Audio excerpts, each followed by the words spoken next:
Prize Picks is the most fun I've had playing daily fantasy sports this past season. All you got to do is pick 2 or more players, pick more or less on their statistics, and boom, you are in the game in 60 seconds or less. I'm looking at Monday night slate with Tampa Bay and Kansas City, and right now I'm looking at Baker Mayfield going less than 237.5 yards and Patrick Mahomes going more on 1.5 touchdowns. It's going to be a good battle, and as a Bucs fan, I love to see it. And you can sign up with Prize Picks and use our promo code UNFAIR, which is on the screen, and you'll get $50 instantly whenever you play your first $5 lineup. They make it very simple to play. Again, 50 seconds to 60 seconds or less, and you're going to get started. So check them out. Go to prizepicks.com and use our code UNFAIR to receive a guaranteed $50 once you play your $5 lineup. Prize Picks, daily fantasy sports made easy.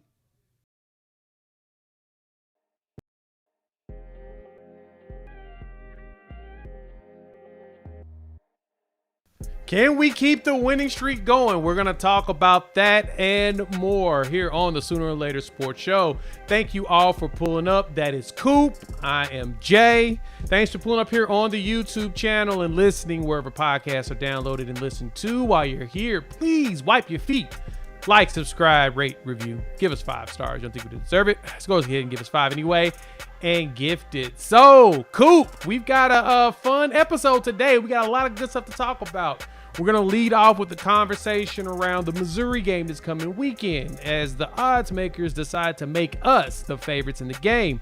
We just got an injury report update. Sounds like some players are actually going to play. And we'll look at what we need to do to actually win this Missouri game. So, Coop, it is a beautiful Thursday.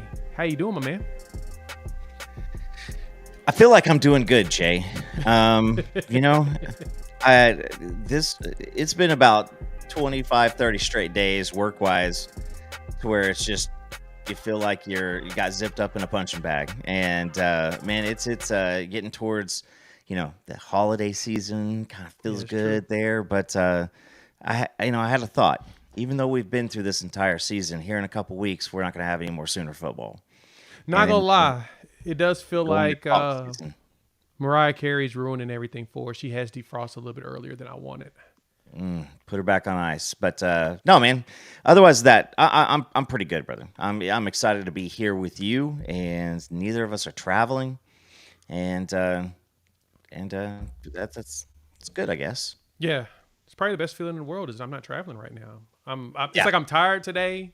Today was one of those work days of nonstop. Over and over and over and over and over and over again and over and over. I felt like Marshawn Lynch just running through a mug's face. That's what it felt like. I was getting ran through my face today. It was just ridiculous. But I'll say this. We got football this weekend. So I'm excited. Sooners, we've got Missouri. We're reviving an old, I guess you could say, rivalry. I don't know why y'all did that to us, but whatever. Shout out to Prize Picks for sponsoring the live streams. You can check them out. Link in description below. Use the code UNFAIR and you'll get $50 guaranteed after your first $5 lineup. Prize Picks, daily fantasy sports made easy. Coop, where you want to start? You want to start with the fact that I'm trying to figure out why these people decide to make this a rivalry with Missouri, or do you want to go right into the injury report and talk about some good stuff?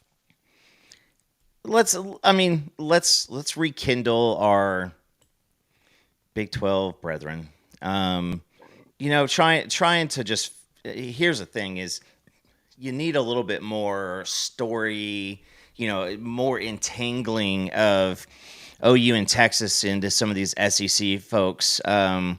It's like we didn't really ever, we kind of just beat the hell out of A&M so consistently in the 77-0. It's like, well, that's not really a rivalry, right? And then Right. Arkansas's, geographically, sure, Southwest Conference, man. We like them. Yeah, they're there. But I just think that it's the most likely. That's all there is to it. You're not going to match us up with Florida because there's really not much there. You're not going to match us up with Vandy because I don't know. Maybe I want to be Vandy when we grow up. That's Tennessee's. We can't take that one. That's their hatred. They That's keep fair. that. They own it. So, yeah, I mean, I understand why they're trying to do, that's Stephen. You are 100% right. It's Twitter has fueled that fire. Um, just over the, obviously since the smoke with Caden Green, and so there is going to be some.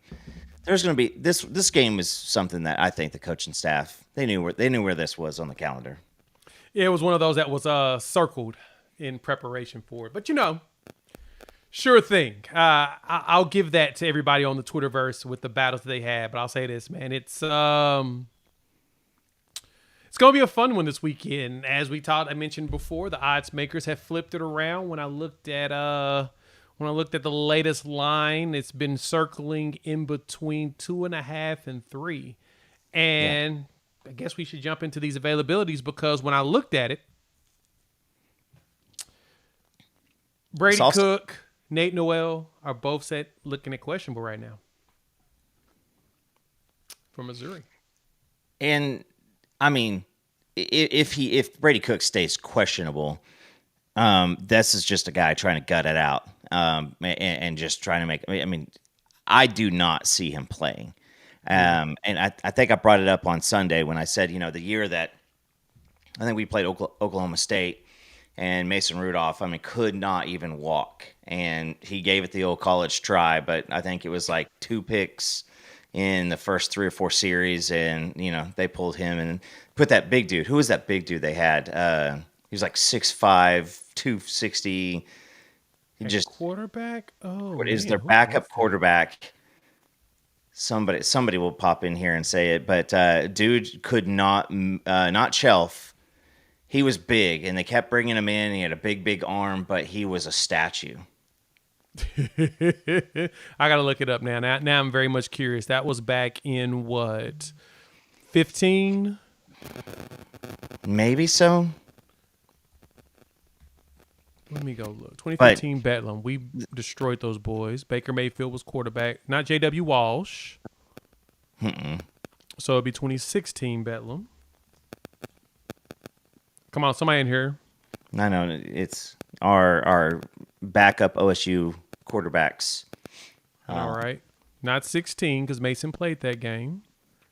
So let's see if it was 17. Is it maybe Werby? See, Rudolph played in that game too. Not Whedon. Whedon was Landry Jones. Yeah, I gotta look. Oklahoma State football. Let me go look at their roster in 2016. Now I'm truly curious. Regardless, it's like it's just that year. It's like you knew that he wasn't coming in to do anything. But Brady Cook, that ankle didn't look too good. What game was that? The A&M game? Yeah. A&M was the ankle. No, it was the game they came back in. So it wasn't A&M. It was Auburn. Was it Auburn? Or yes. Vanderbilt? Vanderbilt. It was Vandy. That's who it was.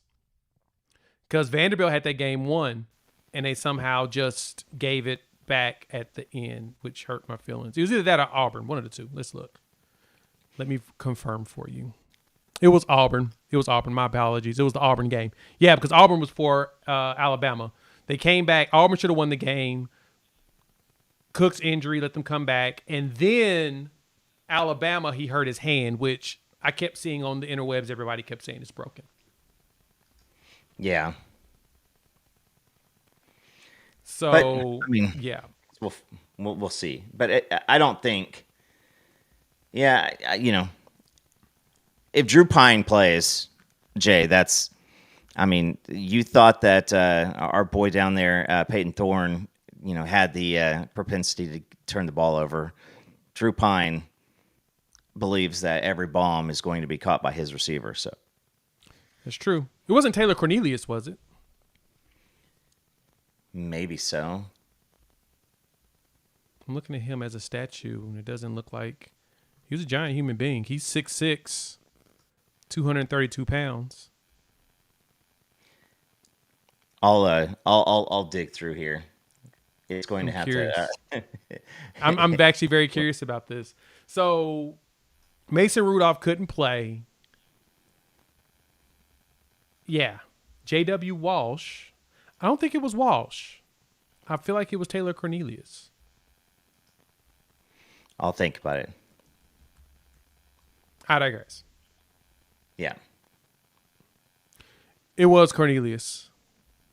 Taylor Cornelius. I'll go with that. We'll go with Cornelius. That was a quarterback that played at Oklahoma State. So that's the most OSU talk we've done this year. It's just kind of funny. But anyway, I think it was Cornelius. But anyway, I digress. We got our wide receivers back, it looks like. Probable has been set. You've got Farouk. You've got Deion Burks.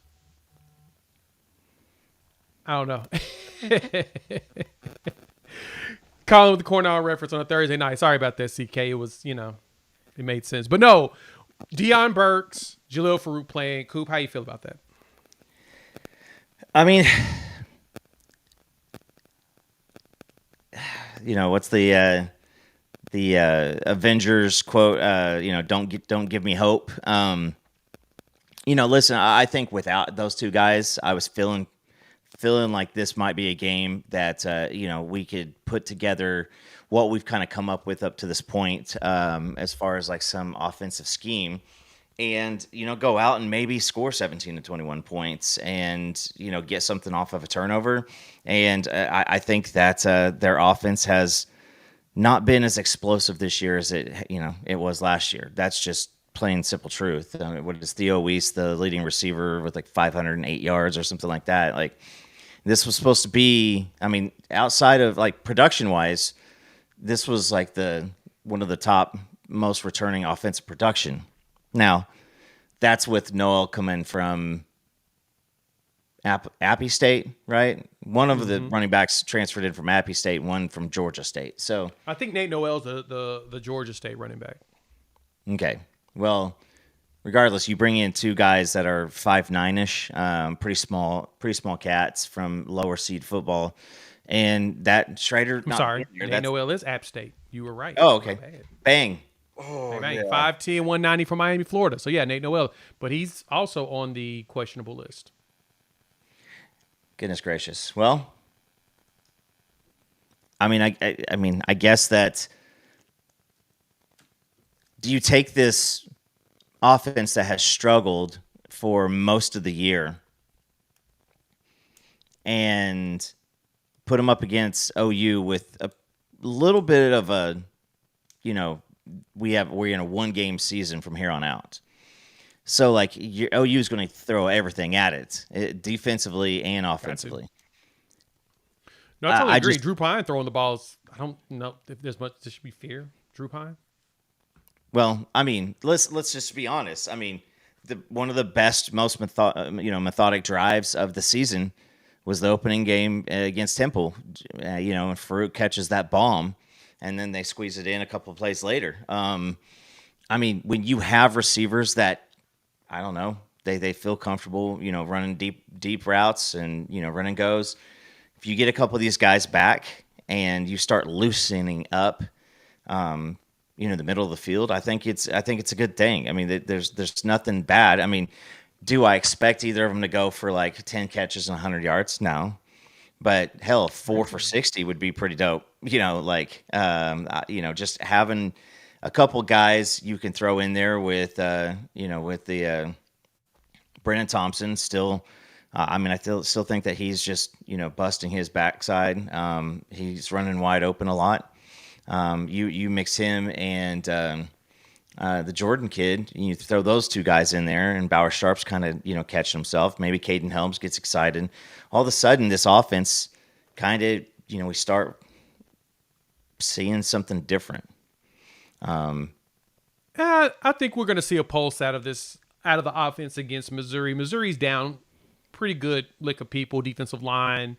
Losing your quarterback and your starting running back. Everybody's starting to feel like we feel, right? But no, I'm excited that they went forward, I guess you could say, on the injury report. when I had recorded on Yeah. Locked On Sooners the other day, the one thing I said was if they showed up as questionable, I'm probably out on the idea of them playing. But because we'll get at least 3 reports, if they ever make it to probable, then I do believe that they will play.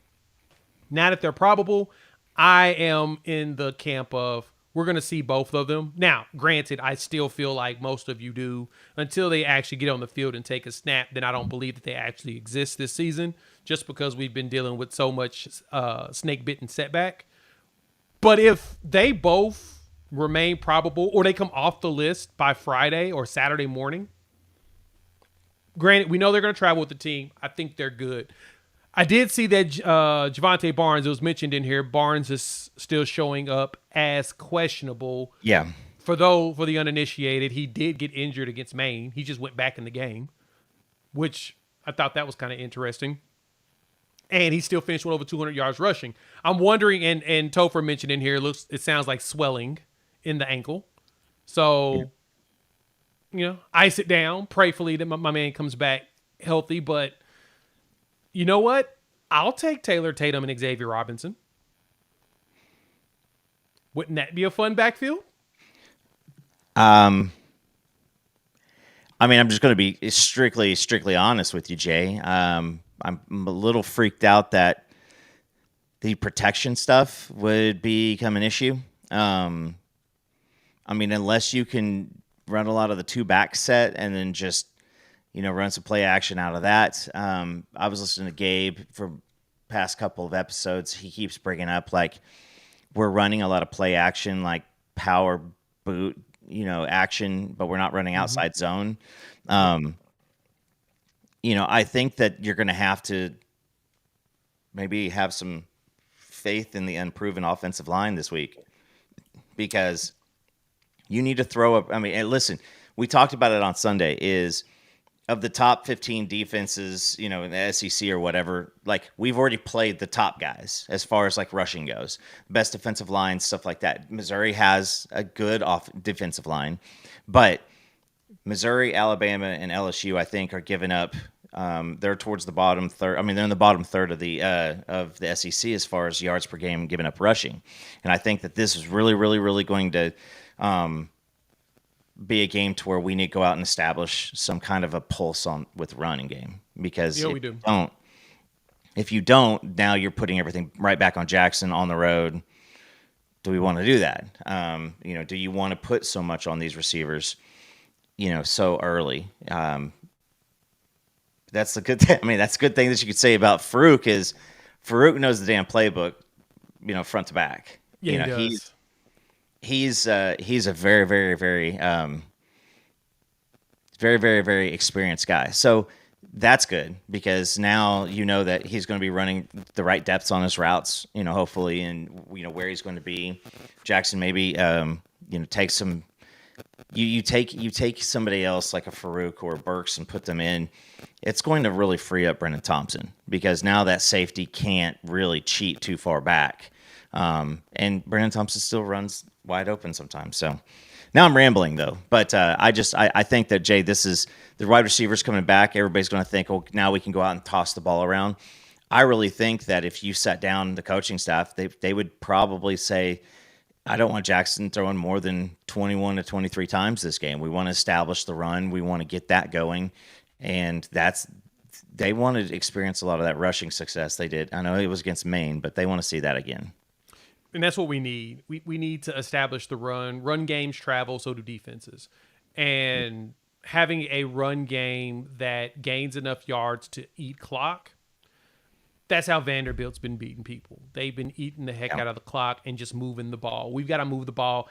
And if anything, moving the ball on third down. That's where that's the one thing I am looking for in this game. Can we get some third down conversions? It's the only thing I care about.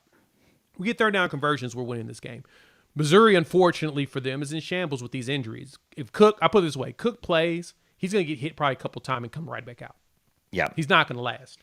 And I assume that we're going to be very aggressive in this game. And yes, Missouri is 12th in the SEC in rushing defense, giving up 134. Bama's at 144, at 14th in the SEC. And shockingly, we're fourth. We are fourth. We're only giving up 106 yards per game, right behind Texas at 105, Tennessee at 90, and Mississippi, Ole Miss at 82.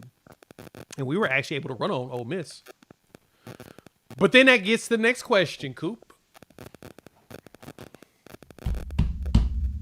Who's going to play on the offensive line? I know we're excited about getting wide receivers, but I mean, I don't know if y'all noticed this also on that report. But you got Michael Tarkin, you've got Jake Taylor, as well as Jacob Sexton on the list. And Sexton and Taylor are both out. They're not playing. I don't even expect to see them play this season. No. Tarkin is questionable right now. Still, he has the ankle issue also, right? And it was an ankle thing as well, and that's why he didn't play against Maine. Which, I mean, granted, do you really need to play against Maine? No, not really. But having Tarquin over here as questionable kind of concerns me. At this point, the question is, should we go ahead and play Isaiah Autry-Dent for the rest of the season? I think we see that, brother. I really do. So where do you play him, right or left? I think you start him out on the right side. Because the opposite one is going to be Spencer Brown. Or Logan Howland. Logan Howland, it's true. Because I think Logan Howland, he had some more flashes. He just has that swinging gate situation that Gabe talks about all the time. And if he can fix that, it's going to be better. They don't have the dogs that Tennessee had, Missouri, that is, the defensive line. They don't have the South Carolina guys. They don't have anything like that. Our favorite 5-star freshman DE that we missed out on, he's not seeing a lot of playing time. So, I mean, I think that it's going to be... Which I'm kind of surprised, to be honest. I would have not expected him to not be playing more, especially with the injury situation that they're dealing with. Well, it's the motor. That's what, I think we brought up. That was my kind of hesitancy with him was just always the motor. And, it always looked like Kamori, who, congratulations to our boy Kamori, committed to Iowa State today. I'm home. Congrats, my man. Yep. I was excited to see that. I was like, okay, there we go. Yeah, congratulations to him. But yeah, I thought Kamori was the more disruptive force on that defensive side. But I digress. Let's not talk about him. So I think that you're going to probably see. I'm wondering if you see Logan Howland, Ozida, or sorry, if it's Ozida, I get messed up, especially when we do late shows. Yeah, it's getting late. Let's see. I think that you're gonna have Weiwu, you're gonna have Everett, you're gonna have Ozada. Everett, Weiwu, and then Autry-Dent. I think he gets the start at right tackle. Interesting. Ozida. I mean, Ozida. It's Ozida. I know. Mama went after me. Not really. She DM'd me a while back on it. It was pretty funny. Ozida. But so yeah, Heath Ozida with Everett and Weiwu. I'm not concerned about the interior. I think Ozida has done well at left guard so far. It's always been tackle. If Logan Howland can get that nasty streak, yeah, right. If he just gets nastier out there and really just be hitting people, uses that strength that he has, he'd be a really good left tackle. Hey, listen, our boy Josh McQuiston, he's seen stuff in Logan a lot longer than a lot of people have. He loved him. He kind of spoke with him in the same breath of, Jacob Sexton, that type of thing. Just the absolute fluidity and capability. Yeah, you just get that mean streak. And I think that's what these younger kids, that's what maybe they do that together. Maybe it's, they bond that together. You throw in EPL at some point. Maybe it rubs off on a couple of the other ones. Between him and BJ Brooks, I'd love to see both of them get out there soon. I don't expect it, but I would love to see them get out there very soon and just go run through somebody's face. But again, it's one of those, once you learn the playbook, boom, you're good to go. Since EPO didn't come in the summer, still got some time to catch up. But he looked pretty good getting, that personal foul everybody loved at the last game. But we'll talk about that another time. I like the fact. So looking at the list, PJ, we saw him get hurt. I think that was his ankle also. It's like everybody got the ankle rolled upon, like the last few games. It's just been ankle rolls. It's kind of sad. It hurts my feelings. So I anticipate seeing Isaiah Autry-Dent throughout this entire game. He'll probably sub in a couple of times, especially since Missouri's lost both of their defensive ends. Was that Joe Moore as well as Darius Smith? I had the list pulled up. Yeah, Darius Smith. Both of them are both out. I saw Caden Green's on the probable list right now. Well, interesting. I wonder if they don't play him in this game. I'm pretty sure that he'd have some teammates that would like to say what's up. Because I promise you this is if he goes out there, he's going to have a good rotation of Jaden Jackson, who wasn't here. He just wants to get better every game, and he's been giving people fits all over the place. And then, or you get to one of the big unmovable stones in Dom or DJ Terry. So I mean, I think that he's going to have himself. He may not get abused. He may not be giving up a bunch of sacks or anything like that, but you're going to see him in the backfield quite often. That's true. All right. So what do you need to see on offense to feel confident in a win? What is the thing needed to win this game on offense? We'll talk defense in a minute. Yeah, let's do three things real fast. Number one is Jackson continues the good decision making. He's not put the ball in harm's way anytime here recently, and so I'm going to just knock on wood that he continues going that route. The offensive line, just I don't care. We saw it in Auburn. Over communicate. Tell the damn defense what you're about to run. I'd rather you both know it because you said it out loud and you executed, because you get a stalemate at best, and that gives Jackson some time. Whereas if you don't communicate, somebody's going to get dumped down on. And then I think the last thing is I said it already. You've got to be able to have the running backs take advantage of every single hole that they get the opportunity. We need to take advantage of every single, separation at wide receiver that we get the chance. If you get the ball, it hits you in the hands, catch the damn ball. Like we can't afford. Just don't beat ourselves. Because I promise the hard part. Yes. Yeah. If the defense goes out and does what I think they're going to do, and then the offense goes out and just don't beat yourself. That's penalties, drops, just massive mental busts. Just don't do those things. I'm not, on the offensive line, if we're going to run 2 or 3 concepts, we're going to run zone insert, or inside zone, and we're starting to see some of the athleticism of some of these guys a little bit.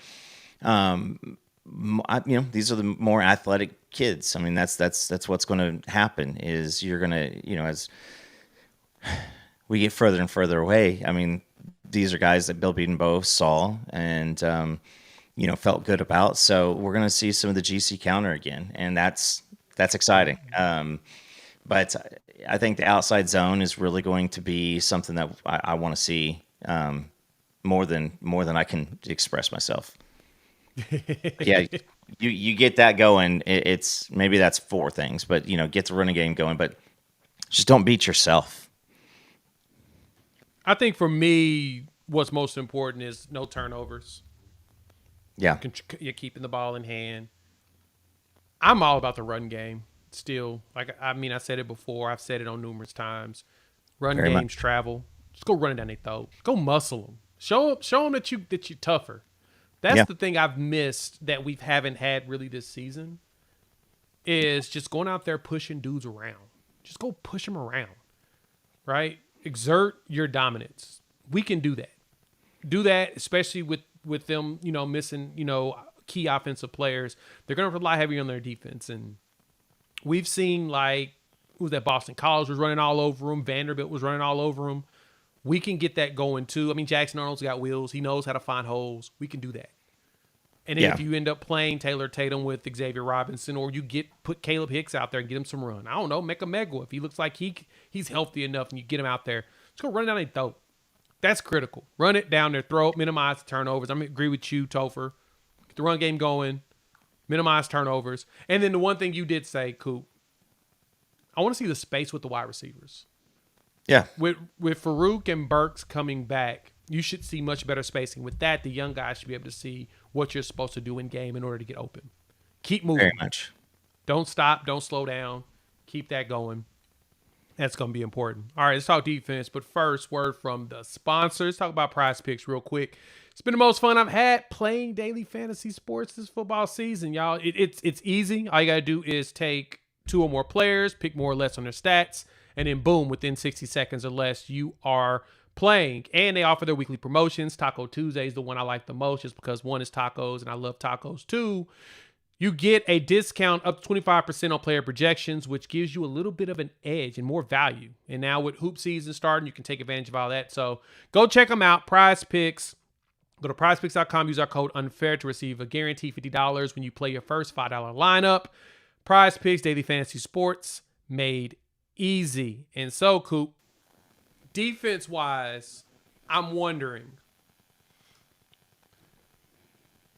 do you think the defense will score a point in this game?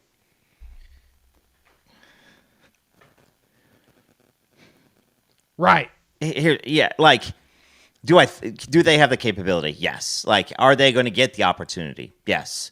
They're starting to, Missouri's not super confident they're not going to be coming in this game super confident.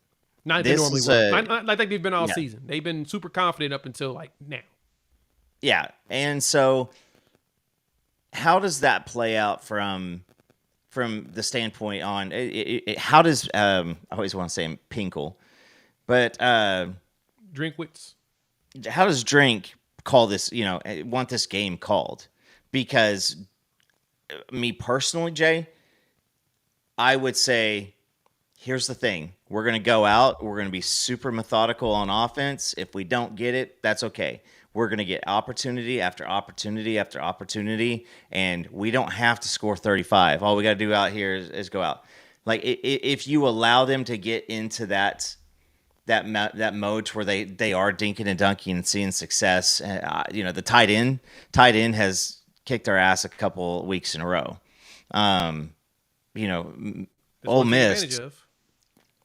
Ole Miss really did some good stuff with the tight ends against us. And it loosened up the defense a tad bit, because now instead of our guys who are very, very aggressive at the line of scrimmage, like instead of them crashing down, they're kind of wondering about that, next tight end that's going to slip back behind them. And so I don't think that Missouri has, the tight end that, the Preeksorn kid that Ole Miss had. But if they decided to play this game extremely methodical, I think that serves them better. Now, if they come out and they're like, hey, we're just going to play our offense and we're going to go, then they're going to make mistakes. And I agree. And that's where because we saw it with Heupel in the Tennessee game. He said, nope, no more. He's like, all we got to do is just punt the ball and just run out on defense and we're going to be fine. We got a lead. They're not scoring. And we've seen it from, nobody could really pull away, and continue. Like, you get us on a couple, and sure, like that's we're always going to give something up. But I just think this defense is something really, really ready for Missouri. Because essentially, we heard that they practiced on Missouri last week too. So it's a possibility. Yeah. I know we want this game. I know we're ready to go. We're ready to go for this one. I'm just hoping we didn't over-prepare and we really go out there and go hit these dudes. Yeah. And just end it. Get it over with. Zion Young, so we want to keep your eyes on him and Johnny Walker. Tulsa boy, Chris McClellan.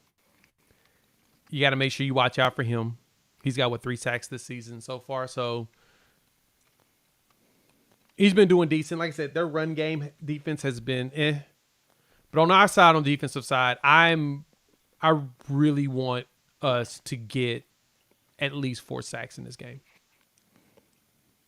I think that's the thing that'll tell me if we're doing well. Is because I know that most likely if, and we're going to keep saying if until it's official, Cook doesn't play, if Pine's out there, they're going to try to get the ball out of his hands as fast as possible. And I think Topher mentioned this earlier too. One thing that they're going to try to do very quickly is do like a whole bunch of like jet sweeps. They're going to try to get Luther Burden in space and let him do his thing. Kind of like Ryan Wingo, like Texas does with him, or, Ohio State does with Jeremiah Smith. Yeah, they're going to try to get that dude in space, get the ball in his hands, and just let him go juke folks. Think we'll be prepared for that, but we got to keep pressure on Pine. If Cook's out there, make him scramble. Make him use that ankle. Keep him in pain. And so... You're going to see if Cook runs out there, you're probably going to see either Danny or Sammy or one of the other safeties coming in on a blitz because we're going to try to get him off his spot. Let's see how that works because you also got to think that he's going to be a little hesitant just winging the ball around with that hand too. So true. Yeah, I mean, Steven, I'm down with that comment.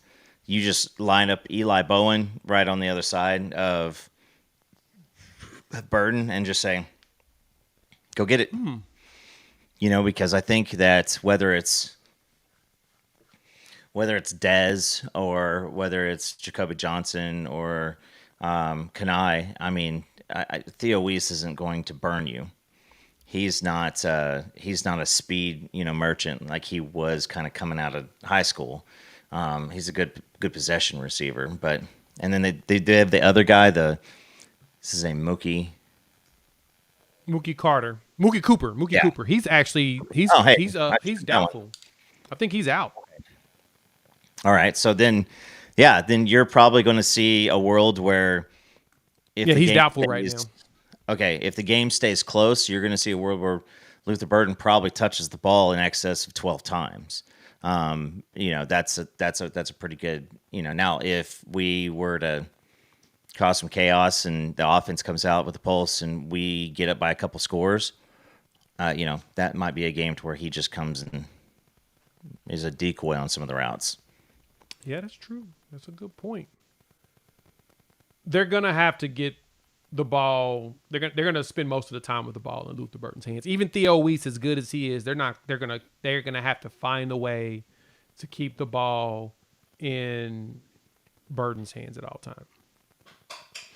And I mean, if you're down one of the running backs already, that's tough too because that being the smaller guys, because that would be the Jacksons, or is that Jackson? Was it Georgia State?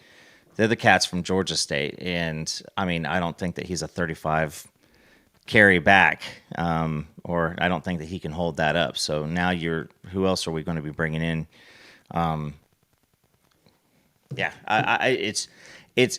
It's a hard feeling, Jay, because I feel so much confidence in this game, but it's like I'm not completely out of the loop of what's happened the previous 7 weeks. It's just tough. I think this is a pretty hot take. J.A. throws for 275 if both wide receivers are a go.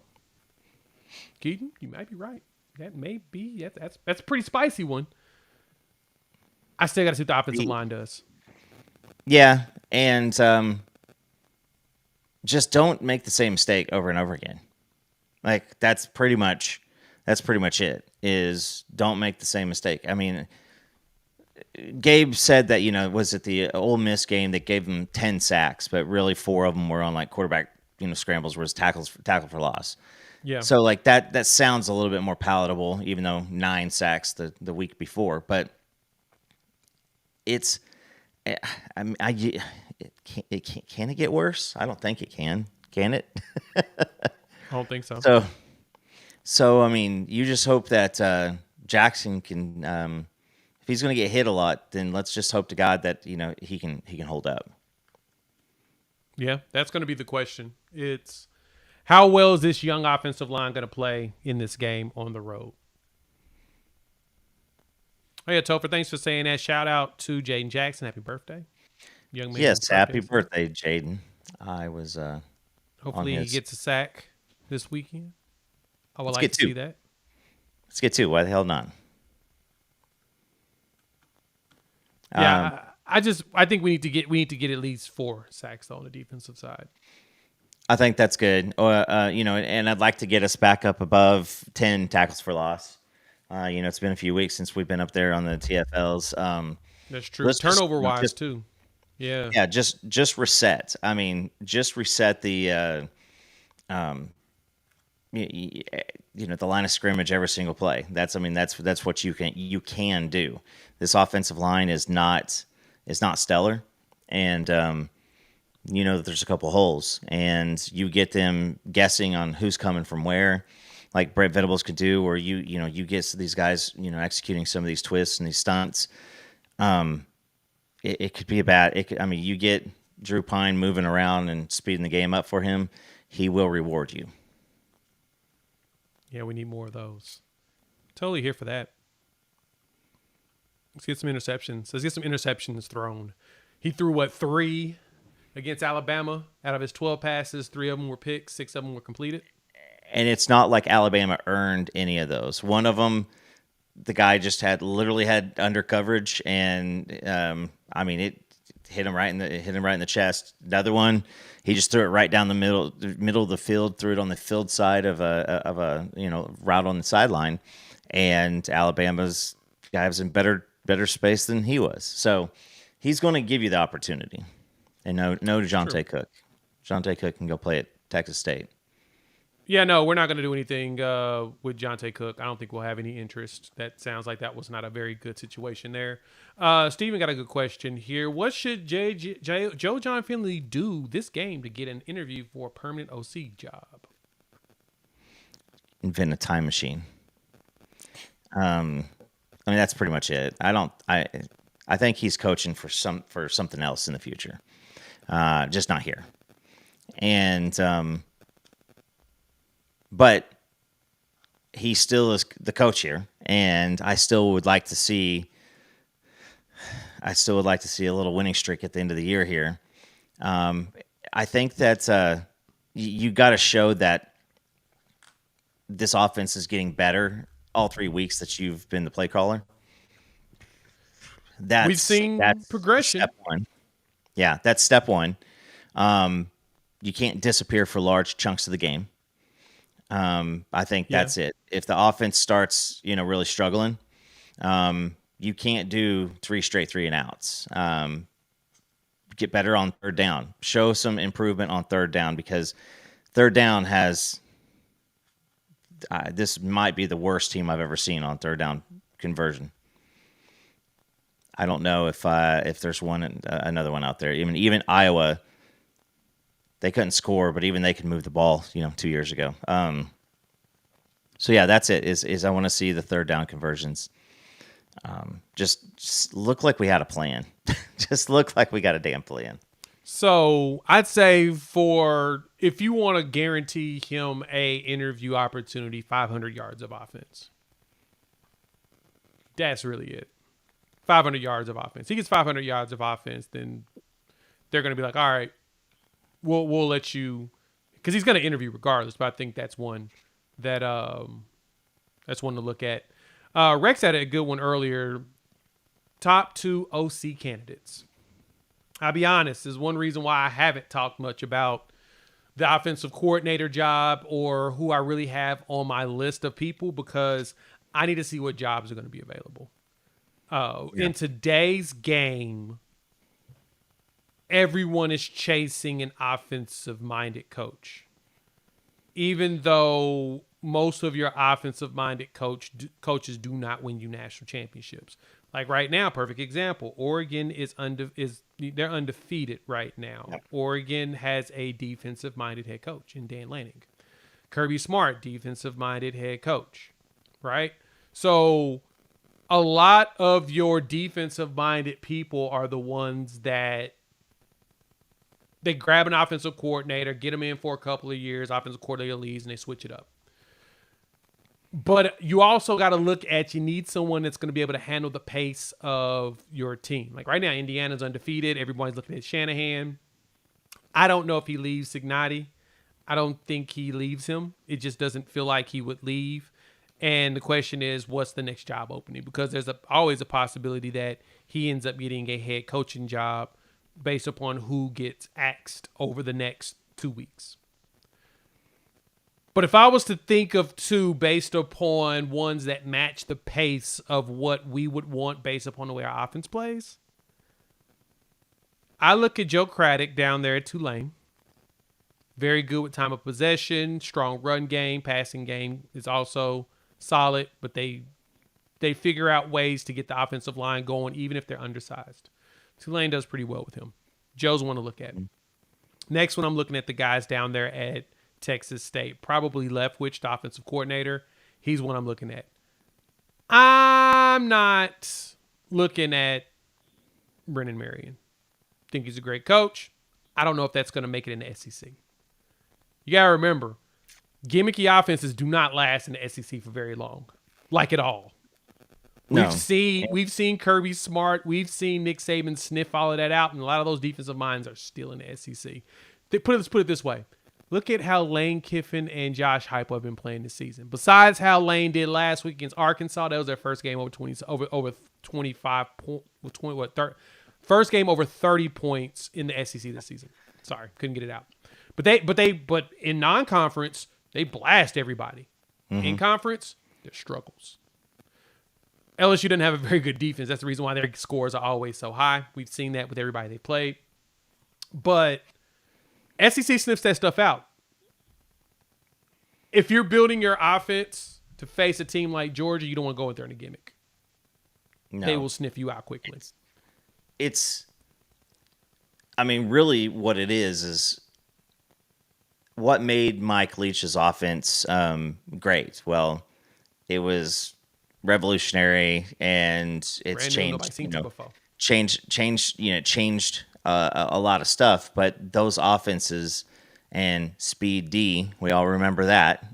All those things are made to basically just cause chaos when you are out athleted. And but that there's a big difference, because when you go in the SEC and they are faster than you by a significant amount.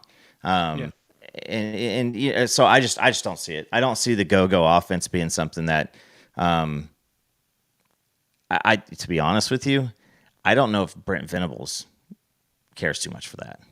He probably doesn't. You need something that's going to, like I said, complement yours. And Chester, I see, yeah, we struggled. Yes, we've watched. Look at what Ole Miss and Tennessee's doing right now.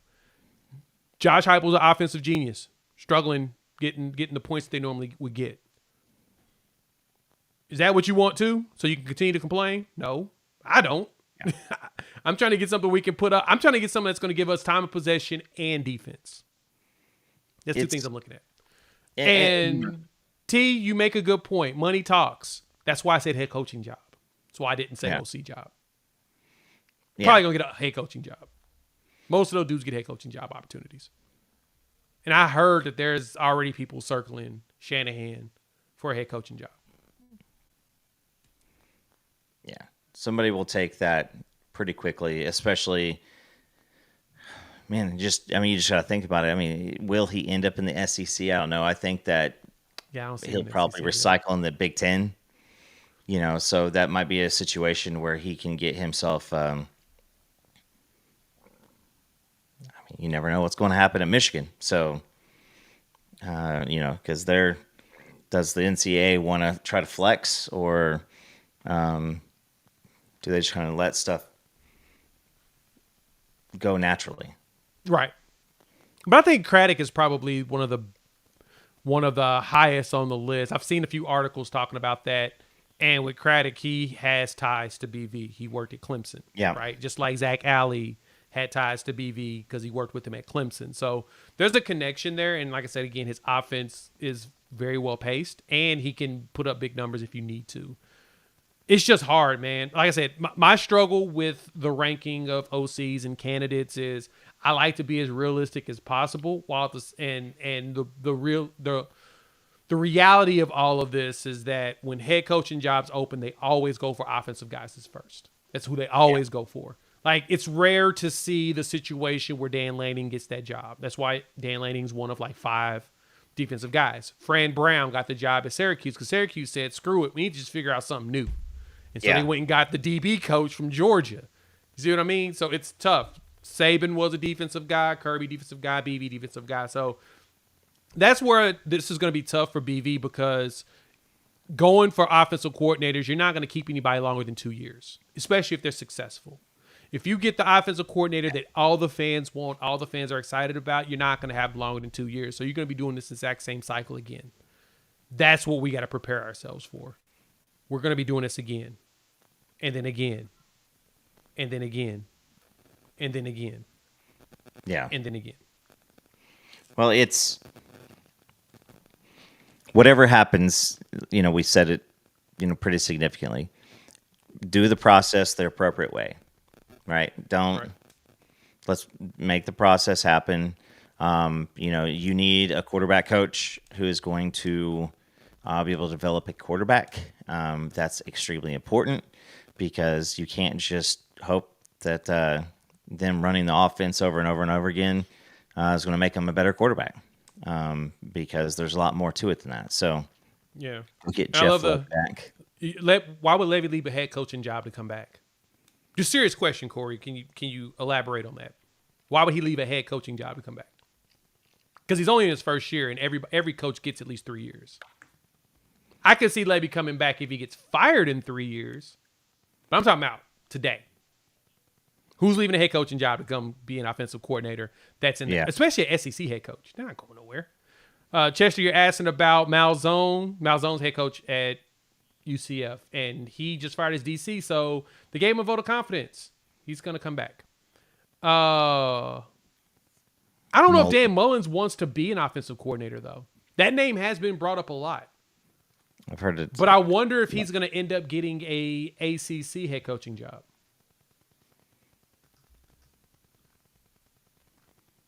Because there's going to be some job openings in the ACC. And that might be an easy conference to go into.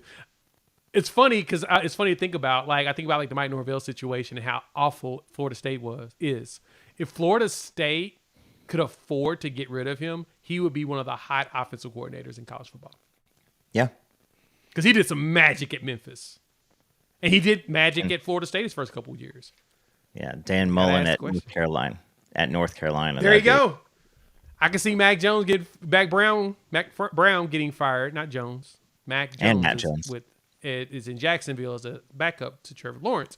But I could totally see Mac Brown getting fired and Dan Mullen taking that job. That's an intriguing one. But again, I also say that on the waiting for jobs to open, because what head coach that end up getting fired would we possibly could take? Like, I know there was a lot of one name that was thrown out was Billy Napier, but he's gotten a vote of confidence. He ain't going nowhere. Yeah. Unless they said that to get dudes to commit and then go can him after they sign. That would be awful. Doesn't sound very Florida to me. That's a very good point. That's a very good point. That does sound Florida. What other head coaches that may end up losing their jobs that will be of interest? Because I say this, I know some people are going to be like, oh, why would you want somebody that got fired from their job? That's what Nick Saban did. He hired Lane Kiffin, he hired Steve Sarkisian. Fired head coaches that had really good offenses. He brought them in and let them change the way their offenses are running. Yeah. And it worked. You got the talent with it, and then boom, the offenses went out there and blew up. That's what you got. That's the way you got to look at it. And so I'm trying to figure out what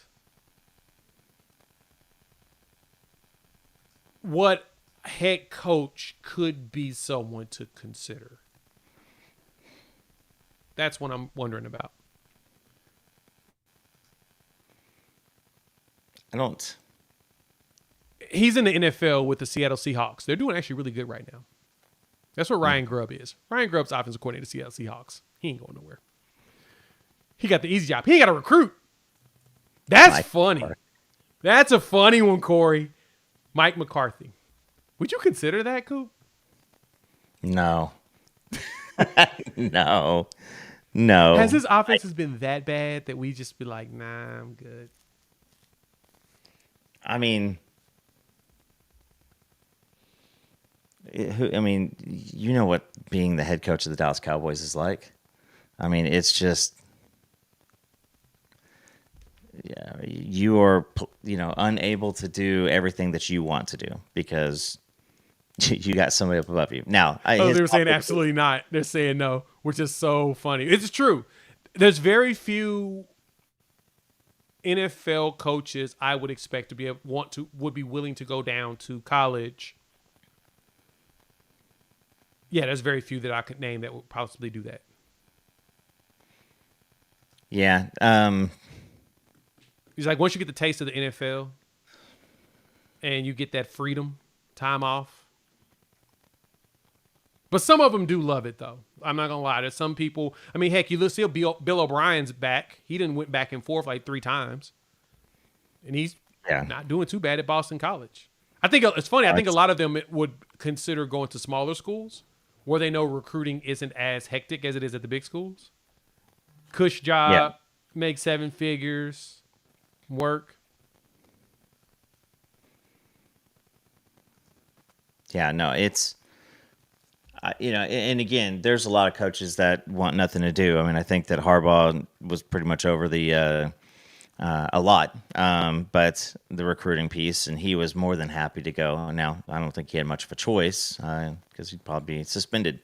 But a lot of these guys. Who's the cat? Who's the Tampa Bay OC? Liam. Yeah, Liam Cohen. He was the OC Cohen at Kentucky. Yeah, so I mean, you don't have to do that anymore. You literally just get to do offense and do football, and that's probably a lot easier than having your 5th meeting of the week from a player that's asking for more NIL. Yeah. But I guess McCarthy is such a funny one to see. That's a funny name to mention. I would have never even thought about him. It's funny. When I thought of him, but everybody was like, Mark Mangino. What is Mangino doing? Now, I think if there's an old head coach that, well, actually, I wouldn't want this to happen, but I would like him to come as an analyst. It's Kevin Wilson. Yeah, Kevin Wilson is a name that a lot of people thrown away around also. And if I'm not mistaken, didn't Kevin and Wilson and Brent Venables always get into it, or was it Kevin Wilson and Mike Stoops? No, it was Kevin Wilson and Venables. That would be crazy. That was back when Venables' defense they couldn't move the ball against them. Sam Bradford couldn't move the ball on the Venables' defense because they would go back and forth in battle. So let's do that. Give me that. And Lincoln Riley. Everybody, I've heard Lincoln Riley. First of all, I think his buyout's like $80 million or something like that. So him and Mike Norvell have a ginormous buyouts. They're not losing their jobs for like 3 years. So I mean, would you say, hey, Link, come on back, like as an OC? I find that more palatable than Kevin Durant coming back on the Thunder. Like, I actually could see Kevin Durant coming back on the Thunder before that. Really? I could see Presti doing it. Before that, before Lincoln Riley comes. But I don't see Kevin Durant coming back. Yeah. So who were fans rougher on, KD or Tebow? Ooh, that's a good question. Because fans have been burned so many times. Yeah, pain. KD, like we called him Cupcake for. I mean, still, I'm guessing that people still call him Cupcake, and but I mean, Riley got TBOW. Like that's what we know him about around here. So yeah. All right, Look at dude. this, Missouri doomed. I'm gonna go ahead and let me go ahead and boot you. I know exactly who this is. I can't hear. I'm gonna boot you. Yeah, no, there's no hope. Mizzou doomed. Ronald Salt's hurt. Yeah. He's injured. He hurt his hamstring before Ole Miss, and he is questionable on the contract. He's questionable on the availability right now. Let me see. Yep, he's listed as questionable. Him and Barnes. And Bates is dropped to doubtful. So yeah. Yep. There's a good chance though. Possibility. But anyway. Hey, do you think we see any backtracking on the Bird app from people saying that our receivers were sitting out for NIL so they could transfer and everything? Do you think we'll see any backtracking, or do you think that the minute that they go on the field, no. And catch the ball? They catch a pass. The minute they catch a pass, people will shut up about that.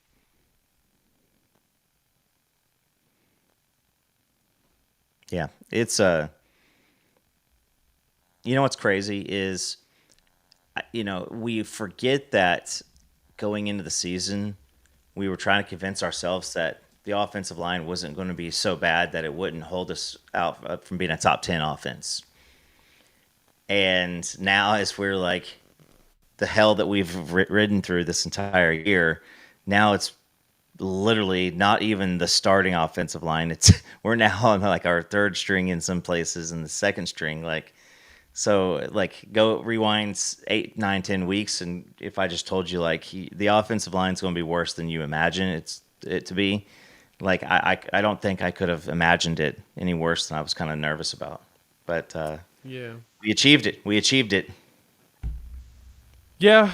So tomorrow's injury report availability, tomorrow's player availability will probably be the last one. It'll be the one that'll be set in stone. So with the guys being probable now, I'm sensing they're coming off the list. And we'll find out who traveled with the team and who didn't. So, Coop, final score. What's the score going to be? Give me your score in the comments as well. I mean, I think that I'm not going to go out and say that we're going to score 40, but I mean, I think it's something along the lines of 32-10. I mean, I think it's decisive. There's not going to be any, but I think that the offense. I mean, this is a step up from Maine. Obviously, I 100% understand that, but I think that just like you said last time, seeing the ball go in the hoop, I think that that's going to help this, and I do think that there's a little bit more want than just to win the game. You kind of want to send a message here. Yeah, it feels like that yeah, this is wanted badly. I am 26-10. I think it's a defense dominated game, and I think we win the game 26-10. Missouri's biggest problem is they don't really have anybody to throw the ball or run the ball like they would like. Yeah. Because I'm telling you, Brady Cook plays, we're going to blitz hard enough to get a couple licks on him to where his ankle's going to bother him or his throwing. Because the hand injuries is throwing hand. That's everything. Yeah. And you come down on the helmet one time and smiles are not following you. It's done. And they've got a couple offensive linemen out. So I'm saying, I'd say 26-10. 28-10. If we can get a goose egg like Alabama did, I'd be even happier. Hey, single digits and I'll be happy. Oh, single digits would be amazing. That would just put a smile on my face. Because then I would love to see all the whining on the social medias, as Kim mentioned at the beginning of the show. Thank you so much, Kim, for pointing this out. We're gonna play this here. We're gonna end with this. That's why you don't feed strays. They hang around. With that, shout out to Prize Picks. Thanks for sponsoring the show. Use our code UNFAIR. Get $50 when you bet your first $5 lineup. Drop your score predictions down, and yeah, we will chop it up with y'all after the Missouri game. Peace.